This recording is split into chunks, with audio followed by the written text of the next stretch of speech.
Hello, everyone, and welcome to this edition of the Magical Human Show. We're meeting on a Monday this week because tonight is the new moon. Is it about 3 in the morning, Claire? It is, yeah. New moon in Virgo. Okay, what does that mean? Yes, what does that mean? So, new moon in Virgo is very much all about health, new beginnings. New moons are always new beginnings of things, but really the call for this new moon is to consider your physical health. That's what Virgo is about. It's what it represents in the astrological wheel. It rules the sixth house, which is actually work, health, and pets. And when we think of Virgo ruling body parts, we're looking at intestines and nerves. So if you're not kind of balanced, then you might feel that in your intestines and in your nerves. So gut instinct is something that we refer to when we think of Virgo. And what this kind of new moon is bringing in, which I think I'm certainly feeling, I think you just alluded to it as well, June, is well, no, you've gone the other way. There's not a lot of energy around. I suddenly feel like really soupy. And so this is kind of like a low energy time on purpose for reflection, because we've got a lot of transitions going on at the moment, a lot of planets at the last degree or nearly the last degree of signs, like big planets, generational planets. So there's lots of serious energy around as things are really being brought out into the light. So what's interesting is this new moon is the hazel moon, and hazel is all about bringing the unseen out into the open, and the planets are directly reflecting that. So hazel's typically used for dowsing, energy lines, water, like lost things, etc. It guards against lightning. That's where you get those hazel stakes in the walls of houses. It's very much a protective moon. So this new moon is about the unseen, it's about protection, it's about healing, so healing body and bringing that alignment into kind of self, really. And that's what the planets are really bringing out there, is like saying, you know, Pluto's going, get your shadows and bring them to the surface. It's like it's time to change them. So I guess what we're seeing in this new moon, because we don't have a lot of light, or what's coming up, is kind of feelings of things that perhaps have been hidden for a long time are being revealed. Directions are being forced. Your hands are being forced. And June will talk about that in a minute, into things that you're trying to not have happen. So people are doing lots of endings, which September always feels like that, doesn't it? Because everyone goes back to school. And not quite in my household in the next couple of days, but it just kind of feels very kind of new kind of energy. Would you agree with that, ladies? Yeah, really good. Just what you said about hazel, though, in the walls of houses, it sprung to my mind. Would that help with protection from EMFs as well? I would imagine so. Yes, why wouldn't it? What a lovely revelation. Yeah. Because there's a lot of people really worried about that. So if people can get some hazel sticks and stick them to their walls or something. Yeah, and acorns. I mean, the idea is the fact that if you're out and you feel like the energy's not too good, just make a circle in hazel, find some hazel and make a circle and stand in the middle. So if you kept some like hazelnuts on you or things like that, then you've got this kind of fantastic protection on you all the time. So you could carry a hazelnut in your pocket. By the way, there's a lot of hazelnuts around. We can expect it to be a really bountiful year, like it's abundant. And if there aren't a lot, we can expect it to be quite difficult. It's another interesting fact about dear Cole for you. I'm full of them today. This is the ninth moon as well. So the ninth month, the ninth moon. So it's very much kind of ending of cycles, really. June, would you like to talk on Interesting. ending of cycles? Can we carry on with the hazelnut thing? Because the food circle community, you know, food providers of organic and local, you know, producers meet up every Wednesday and every Saturday here near my house, handily. And I've been buying hazelnuts on Saturday a big bag of hazelnuts. There we go, They're squirrel. peeled. I mean, I imagine you're talking about hazelnuts in their shell. Carry around hazelnuts in their shell. Well, they'll have a longer shelf life if they're still in the shell, but you know, you Absolutely. can have them peeled as well. And if you, with a hazelnut, if you rub it against another wood, it brings out the shine in the other wood. Oh, Wood restorer as well. It's a really lovely, oh, it's one of Britain's oldest native trees as well, you know, it can grow up to 12 meters. I mean, we very rarely see them 12 meters high. And the other interesting fact is if you don't coppice them, they only last about 80 years. But if you coppice them, they can last up to 1,000 years. whoa. Wow. So it's a complete reverse. I always find that interesting about hazel, of the fact that left on its own, it actually doesn't do too well. But as soon as there's a symbiosis with man, it like just keeps, it's like wanting to give, which is what nature always does to us humans anyway. It just wants to give and give and give. It's there for us. And it's also a creative tree. So anybody that's got any blockages around creativity, feeling stuck emotionally, go and sit under a hazel and get that fire energy of Bridget to flow forth into your sacral chakra. So wonderful. And the name for hazel is Cole. So that's the druid name, Cole. Could you spell that, please? Eoll. Okay. Cole. So So you're saying coal, as in COAL. I think no, it's a Yeah. regional accent thing. Yeah. yeah, absolutely. I don't really have an accent though, but yes, it's Cole. You don't really have an accent. This is what Everyone SC thinks they pronunciation don't have people an accent. always say. They're the only ones with no accent. No, because Makes me laugh. when I did voiceover, I was BBC neutral. That's what Yeah, people that's use what the in podcasts. BBC says as well. Yes, Live in exactly. England, because that's where the only exists in That's the where world. all is the Southern power England. is. Yeah, you're right. Sorry. Queen's English, you know. Well, I've been brought back down by my colleagues there. Thanks, guys. I have an Well, accent. it's like, I've dealt with accents for the longest time. My mother was ashamed of her Cumbrian accent because of that very hierarchical attitude in this country about regional accents are not as valued. And she felt always ashamed of it. And I was like, what's wrong with you? It shows where you come from. And I came here in the 70s and I was determined to not try and shoehorn myself into an accent that would be local here. So I might be more accepted by some people but then not by others. So I just kept my Canadian accent. So I'm always an outsider, forever and always. It's the thing, isn't it? When I was at school, I was friends with a Scottish girl, and she's still quite. When I first met her, I was like, I don't understand anything you're saying. She's neutralized a little bit now. It's been 30 years, but her sister, because we sort of 16 kind of age going to school, her sister very quickly switched to an English accent and still speaks like that. And I think that was about fitting in and things. Well, I think it's having studied linguistics, it seems to happen up until puberty. And then after that, it's more difficult to just copy because we're in copying mode up until then. My cousins who came back to the UK, they were born in Canada too, but they came when they were 8, 6, and 4 straight away into an English accent because of school. You know, I suppose it's partly because they got bullied. I have no idea, but Really but is. you know, I think there is a wanting to conform when you're younger. But if you're like me, you don't. What's the opposite of what I want to do? Always has been, I'm afraid. My accent changes depending on who I'm talking to. Yeah. And that does my head in. So I try, when I go to Scotland, it's quite awful. So I try not to open my mouth in Scotland. But I have Scottish heritage, but it honestly goes very, very broad. But I think that's also about empathic listening. Yeah. It's like you're so much part of the other person. But anyway, so that's Hazel. I And love it. Thank you so much for all that information. That's really good. are so welcome.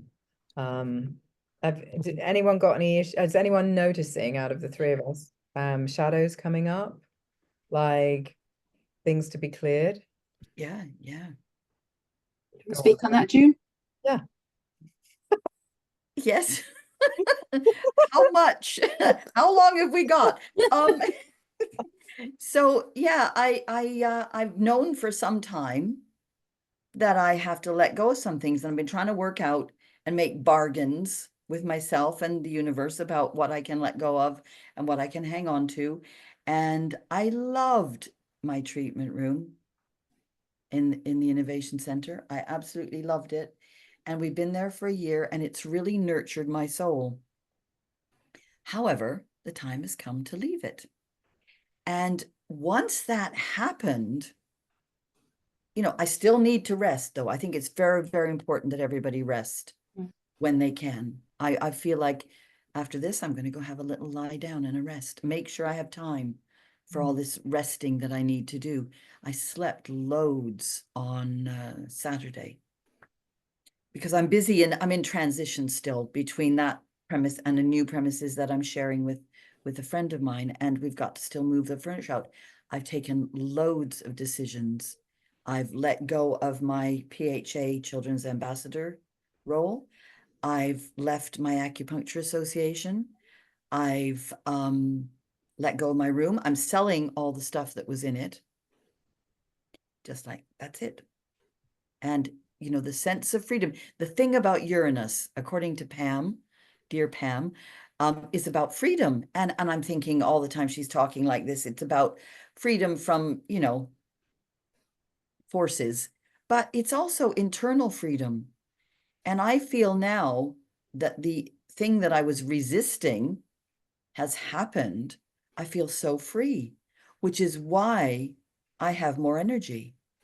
So it's really interesting. And now we're redesigning how we work as a team. And it's not going to be all about me doing timetables and organizing who has what hours in the room. We are not a room. We are a collection of energy, and we're going to go out into the community, pop up things around the place, and I'm going to do more of my own stuff. And yeah, it's all good. It's really good. Sounds like you're kind of slimming down and focusing, like the noise is Streamlining, one of my patients said. Yeah, it's true. Streamlining. But also doing more adventurous stuff. You know, I want to go to Egypt. There's a new academy being opened for Palestinian children in Cairo, and I want to go and help. Wow. Is that something you can do, or is that going to be tricky to organize? Are they looking for people? I don't think anything's tricky to organize.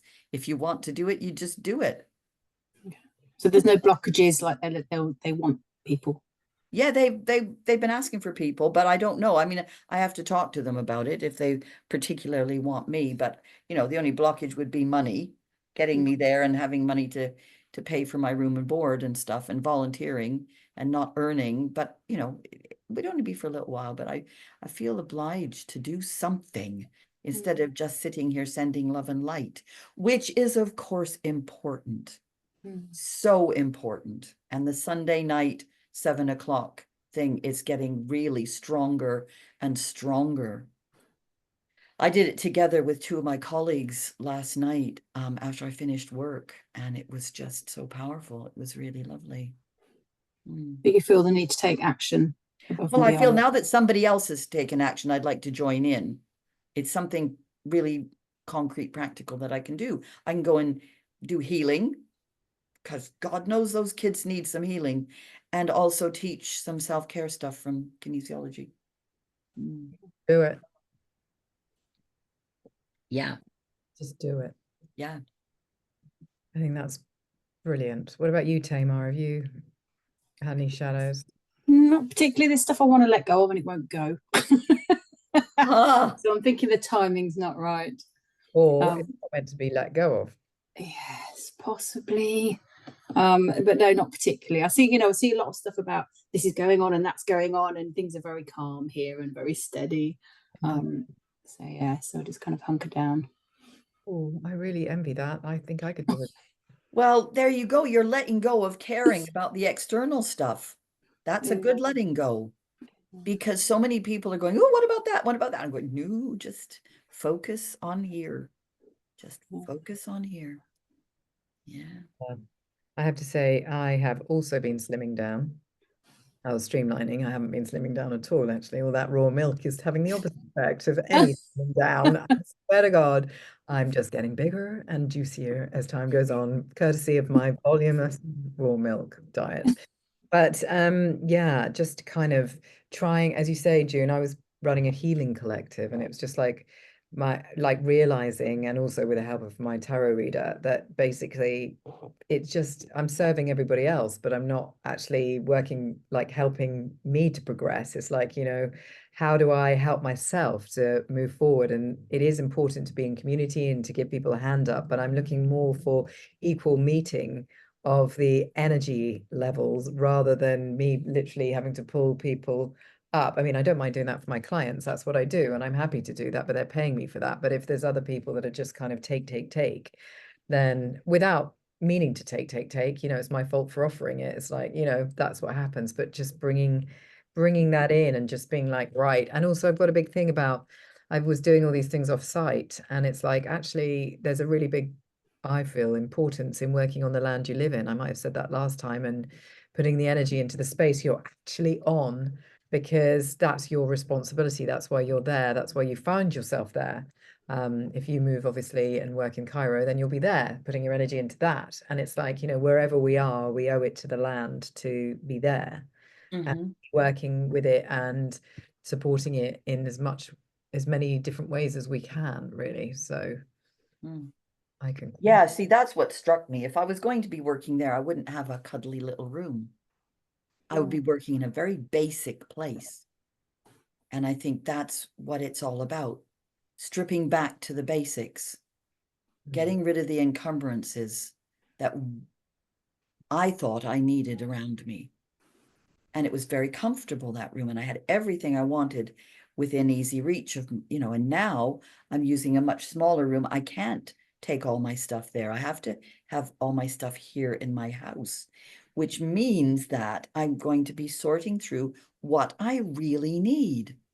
It's so perfect. It's really what, isn't it? Isn't it just, you feel like, okay, if it really came down to it, what is essential to my life? If I had to pack up and leave right now, what would I take with me? And that's worth thinking about. I still don't know the answer to that. But it's just so perfect. The timing with the Uranus is what, 27 degrees of Taurus. So that kind of, that kind of shifting up and the changing of material possessions. Boom, tick. Pluto is 29 degrees of Capricorn. It's gone. That happened yesterday and will last till the 20th of November. And that is literally what is the underworld asking to rebirth. It's like what's coming up from underneath, and that's a big reveal around kind of social media, and not social media, sorry, that's Uranus, but I mean Saturn, but around kind of governance and structures and tax and wealth. That's what Pluto is, the god of the undergod of the wealth. So it's like what's coming up to kind of come forward. And then you've got the Neptune 29 degree aspect of Pisces, which is kind of the emotional, the family, the ancestral, what's happening up in past lives. Yeah, the Saturn in Pisces, in the middle of Pisces, saying I'm going to ground your spirituality. And then Chiron's retrograde as is Saturn, so it's kind of like stuff going on. And that is really inviting, like you're doing this internal knowing, like this higher connection, like it's really spiritual time. There's signs everywhere if you know where to look for them, isn't there? It's like synchronicity is crazy, and it's like that alignment is happening, so we're getting into our hearts more, so we're more aligning with. That's why I'm saying use the Virgo new moon to align the body as well. Don't just get stuck in the heart and the spirit. It's your body as well. It's the 3 is the magic number. So yeah, everything has relevance, and it's a good time for deep meditation, deep internal dialogue with self. What is going on? And then yeah, there's a powerful T-square on this new moon as well, isn't there? I'm sure you've heard talk about that. Yes, I have. Do you want tell us about the T-square more? Yeah. It is Sun and Moon they're in Virgo, opposed to Saturn in Pisces. So that means like literally firing off against each other. opposition, squared with Jupiter and Gemini. So there's a kind of huge energy supporting our spiritual practice, like grounding it. That's the Saturn in Pisces. It's like making your practice, like meditation, etc. But it's basically aligning us with our spiritual selves and how we choose to show up in our daily lives with that internal guidance and knowledge leading the way, which is basically guiding. It's the higher consciousness energy of just kind of pulling yourself into that elevated space of like, what do I really think about this situation? And you're only going to be able to get there if you take the time to meditate on what you really think about things, as opposed to just taking what comes up first. Does that make sense? That's all I have to kind of say about that. I just think it's really good. Oh, and maintains psychological barriers at this time, please. Psychological boundaries with other people, because Yes. Well, on that topic, I saw a discussion with Pam and a woman called Hope Fitzgerald. Oh yeah, I want to watch that. With the infinity wave. I haven't watched it. I want to. Okay, well, in Touch for Health, we've been using figure eights forever, like decades. And this really spoke to me because she's talking about this figure eight wave that she it was revealed to her in 2010. And it's to do with protection and clearing. And you run a figure of eight around yourself, down to below your feet and up over your head. Yeah, I can see that. And it's like a wave of water. So here we are with the water again. But I muscle test people to check which direction they should be running it in. And most people, it's the same way. So that's fine, I guess. So far, most people so far. But I tried to do it and I got stuck. There was like this blockage here where my shoulder thing is still healing. And it was really interesting because the power of the energy off the body has got, ripples inwards as well. So if you do this off your body, it's got deep healing, but it also can do protection as well, which is great. And it also, you can do it between yourself and a difficult situation, and it smooths the path, which is what I did with this situation. And it's just gone smooth. So far, there's a few little things to iron out, but mostly it's been really smooth. I use the figure eight on its side with clients. That's what I see when I close my eyes and I'm going to read them. I wrap us in a figure of eight. So nice. It's the energy. Yeah, it's the flow. I always see that golden light. Anything to add, Tamar? I was talking to someone the other day about energy protection because they were just completely losing their shit about everything that's going on in the world. And I was like, you can't solve this, and it's not for you to solve. And you're kind of looking at the deep, dark, the way humans are behaving. I said, you kind of need to rise above that and look at the bigger picture and the shifts in consciousness and protect your energy. And trying to teach them how to do that, because they were just absorbing all the anger and hate in the world and just like, oh, I need to do something. It's like, but you as one person can't do anything. You can just work in your own little area and kind of use the love and the light and so that was quite interesting. But I have been noticing a lot of synchronicity stuff happening. So going from, if you recall, several months ago, issues with a work and a job that was ending and leaving that job and being so angry about it. But since then, I've then gone to a job that's part-time, which means I can focus on the counselling and the mental health stuff that I actually love and that kind of feeds my soul. So it's freed me up to do that because I've let go of that previous role. But also, someone said about becoming, so in counselling, you have to have a supervisor. So every counsellor has to have a more experienced counsellor to talk to about the work they're doing to make sure it's ethical and safe. And I was never particularly interested in doing that. I was like, I don't want to be responsible for someone else. And then my supervisor said, but you're not responsible because you're not in the room. It's about helping them work through kind of the way they're working. And I was like, maybe I'll think about it. And she sent me a link to a course that was full. And I was like, I'll think about it for next year, maybe, because that's a lot of money, maybe. And then a counsellor friend of mine asked about it. I went, oh, here's the link. And when I sent it, a thing came up going, we have one free space. Someone's dropped out. Well, clearly that's a sign from the universe. So applied for it, interviewed, got it, started in a couple of weeks. I was like, clearly this is something I need to be doing right now. And if I'd been in the previous job full time, I wouldn't have done it because it means studying on a Saturday. I would have been like, no, no, no, no. So it feels like everything's kind of aligned because this is something I'm supposed to have done. So I thought that was quite interesting. I kind of have a little smile going, when you're sitting in your anger and going, it's not fair and this isn't what I wanted, you kind of have to let go and go with it because there's always another plan and it's pointing you where you're supposed to go. So it was just like a not so gentle reminder of that. Yeah. And there's another thing you let go of. Yeah. You let go of worrying about it, and then it came to you. Yeah. Yeah. It was like, yeah. So I can't possibly live on a part-time wage. Well, this job actually pays more than you know, like, although it's part-time, there's less money coming in, but it's more than the hours, you know, and so it kind of balances out. And I'm like, actually, I don't need to worry, and I shouldn't be stressing about getting clients because they'll come when they come. And if they come and go, that's fine too, because this other job does pay the bills, and I've got this other stuff going on, and the supervision will bring in another income stream doing the stuff that I want to do. So yeah, just need to let go and go with it, really. don't you just, I mean, see, this is the thing. I had no energy and no time for my patients and my workshops because I was spending all my time on admin. And I really, you know, I kept saying, I'm doing this because it's allowing me to do what I love.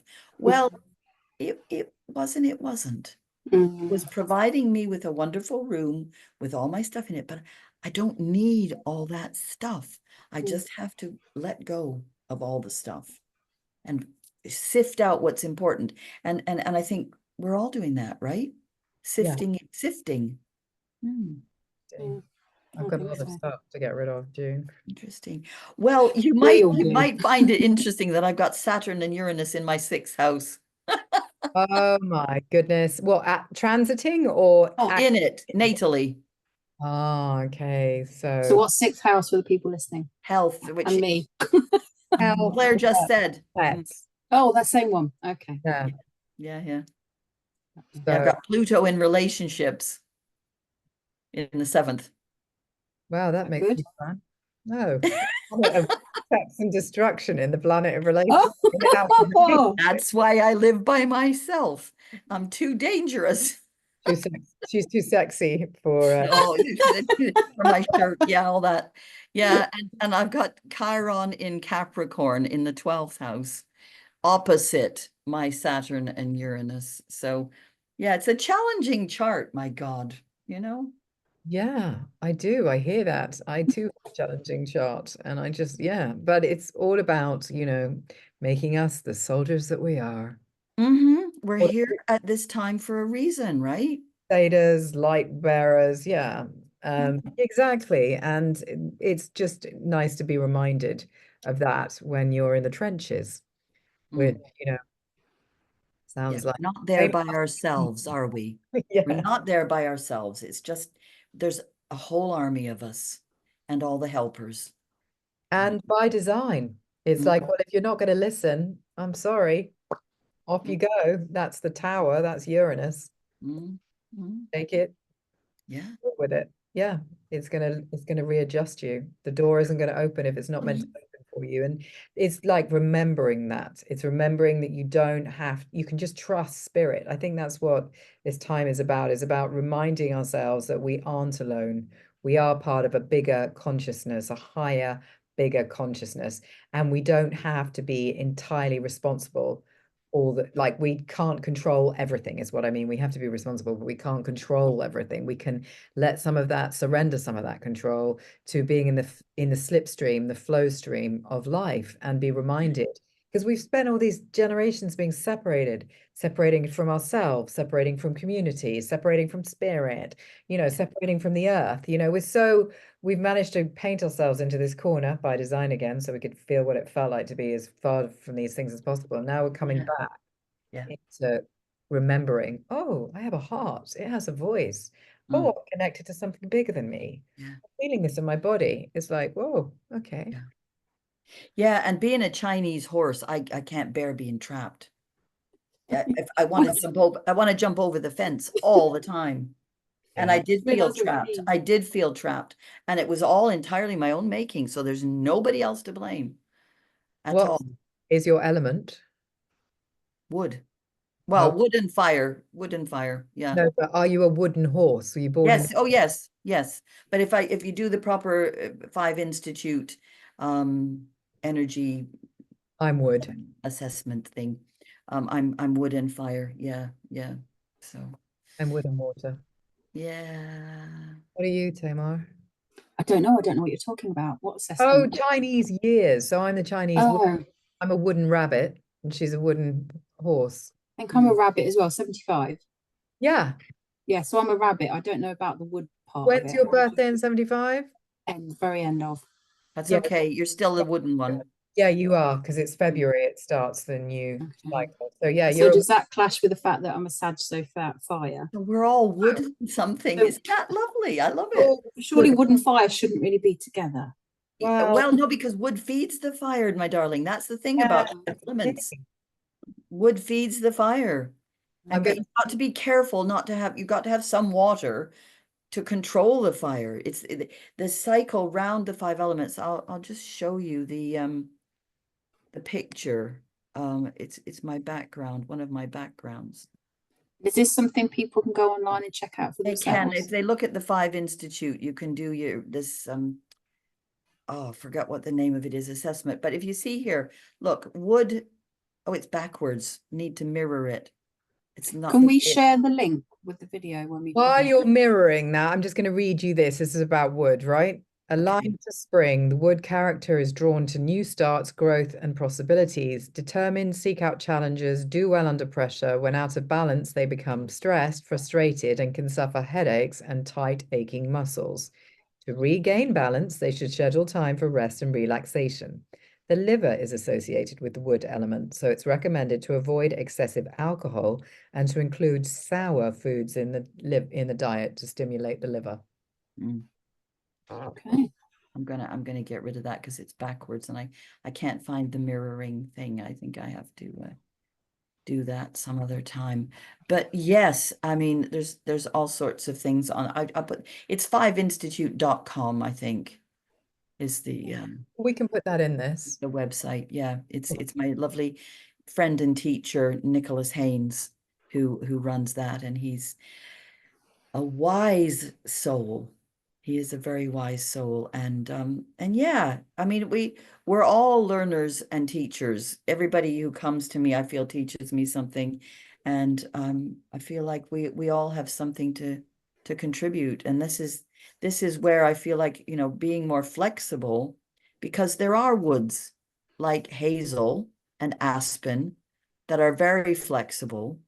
Trees like oak are not so much, and they kind of but you need, at this point in the sequence of events, I think being flexible is really important. And I think we need to reach out to people who might not be able to access us. It's always been a principle of mine anyway, and I love the Thursday afternoon, well, Thursday morning into the afternoon